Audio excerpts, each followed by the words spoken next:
Bermula di sini kita akan panggil tawru an-nushu wan-numu. Bermula peringkat nahwu tadi berkembang dan agak banyak perbahasan. Ataupun dengan kata lain, apakah yang maksudkan berkembang?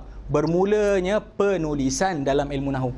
Ketika di sinilah bermulanya kitab-kitab nahwu dikarang. Tapi ingat, pada permulaan ilmu nahwu dan saraf belum diasingkan. Ketika ni ilmu nahwu dan saraf dalam satu kitab. Belum diasingkan lagi ilmu nahwu dan ilmu saraf. Maksudnya bila sebut ilmu nahwu ni, kita tengah cakap nahwu dan saraf sebab belum diasingkan lagi.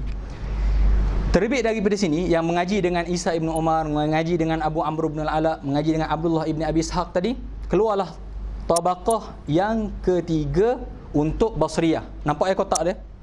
Dan daripada sini juga terbit tabaqah yang pertama untuk Al-Kufiyah. Sini dah 3, sini baru 1. Kedua-dua ni mengaji dengan sini. Maksudnya ulama-ulama Kufah ketika tu berhijrah ke Basrah semata-mata untuk mengambil ilmu nahwu dengan ulama. Tapi ketika dia balik, dia asaskan kaedah yang lain. Okey. Siapa tabaqah yang ketiga? Ana akan sebut ketuanya saja supaya nak senang. Tabaqah yang ketiga diketuai oleh ma'ruflah Al-Khalil Ibni Ahmad Al-Farahidi, musannif kitab Al-Ain. Sebab tu anda sebut dalam tahun ni lah bermulanya penulisan. Sebab tu disebut perkembangan ilmu nahwu. Dan tabaqah pertama Al-Kufiyah diketuai oleh, mungkin tak biasa dengar namanya, Ar-Ru'asi. Maksudnya ni sezaman lah. Al-Khalil bin Ahmad Ar-Ru'asi ni sama-sama anak murid untuk tabaqah yang kedua Basriyah. Tapi di sini berpecah. Al-Khalil bin Ahmad Basri, Ar-Ru'asi ketua ulama Kufi untuk tabaqah yang ketiga. Ana sebut ketua je, tak nak bagi panjang. Keluar tabaqah yang keempat, makruflah siapa anak murid Khalil? Imam Sibawai. Ma'ruf, dia lah yang mengarang Alkitab ketika telah dalam Taurin Nusyu' wan Numu. Dengan Khalil ketiga ni, tadi anda sebut ketua kan, ada Yunus. Ma'ruf jugalah, Yunus bersama Khalil dalam tabaqah yang ketiga. Siapa lawan kepada Sibawai? Okey, bila anda sebut macam ni, okey, tabaqah 1 dengan tabaqah 2 ni tak ada lawan sebab Kufah tak nak bincang lagi. Bila 3 dengan 1 ni akan berlakunya perbalahan lah, munazarah di antara ketua dengan ketua. Ma'ruf, Sibawai, siapa yang tahu? Siapa yang lawan dia? Sampai menyebabkan dia mati dalam keadaan kesedihan. Imam Al-Kisai, dinamakan Al-Mas'alah Az-Zumburiyah, yang dia kata kuntu azunnu annal aqraba ashaddu laz'atan minaz zumburi fa idza huwa hiya. Jadi orang tanya, adakah fa idza huwa hiya ataupun fa idza huwa iyaha?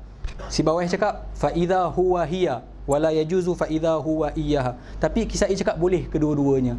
Ketika tu lalu Harun Ar-Rasyid panggil orang kampung yang masih diiktiraf percakapannya, siapa yang betul, si bawah ke Kisai? Dia cakap al-qaulu qaulul Kisai.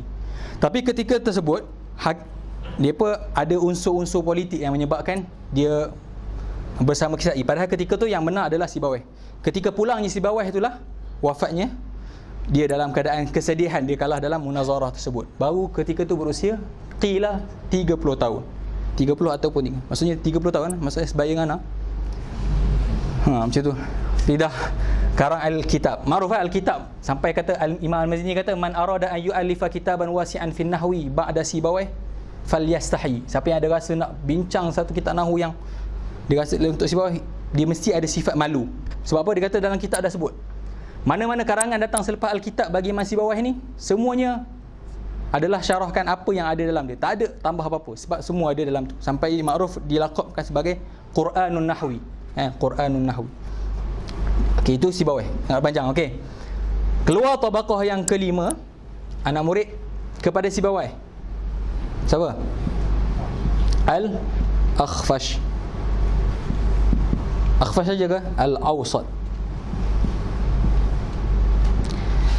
Bila antum dengar sebut Al-Akhfash ni ada ramai, kemungkinan dalam 11 Akhfash.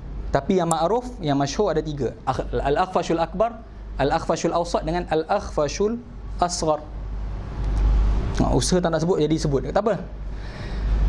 Tapi bila diitlakkan Al-Akhfash, yang dimasukkan adalah Al-Akhfashul Awsat. Al-Akhfashul Akbar, guru Sibawai.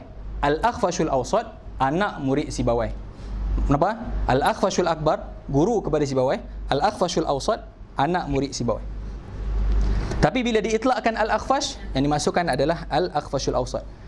Sebab dia yang ma'ruf, perbincangan dia panjang. Akhfash ni, selepas dia tahu Imam Sibawai, dia hanya seorang-seorangnya yang dapat sanad kitab daripada Imam Sibawai. Maksudnya, siapa-siapa yang ada sanad bersambung sampai Sibawai, mesti melalui Akhfash. Sebab dia je yang sempat baca Alkitab dengan Sibawai, Al-Akhfashul Awsat. Dia ni dikatakan cerita dia tak puas hati sampai dia pergi ke Kisai untuk macam balas dendam ataupun balas tuntut bela lah kekalahan Syekh dia. Tapi akhir sekali dia jadi anak murid Kisai. Tak apalah, itu tak payah cerita. Al-Akhfashul Awsat. Okey, dalam masa yang sama timbul tabaqah yang ketiga untuk Kufi. Siapa ketuanya? Al-Farra. Tiga tabaqah ni, tabaqah 3, 4, 5 untuk Basrah, 1, 2, 3 untuk Kufah, dipanggil Tawru An-Nushu'i wan Numu. Perkembangan ilmu nahwu ketika tu mula berkembang. Sebab apa? Bermulanya penulisan. Semua ni tak payah nak sebutlah penulisan-penulisan yang di bawah adalah kitab Al-Akhfash. Al-Quran, Al-Farra ada Ma'anil Quran lil Farra, Ma'anil Quran lil Akhfash. Semuanya ada penulisan-penulisan yang banyak. Sebab itulah ketika tu ilmu nahwu mula berkembang. Tapi nahwu dan saraf masih belum diasingkan.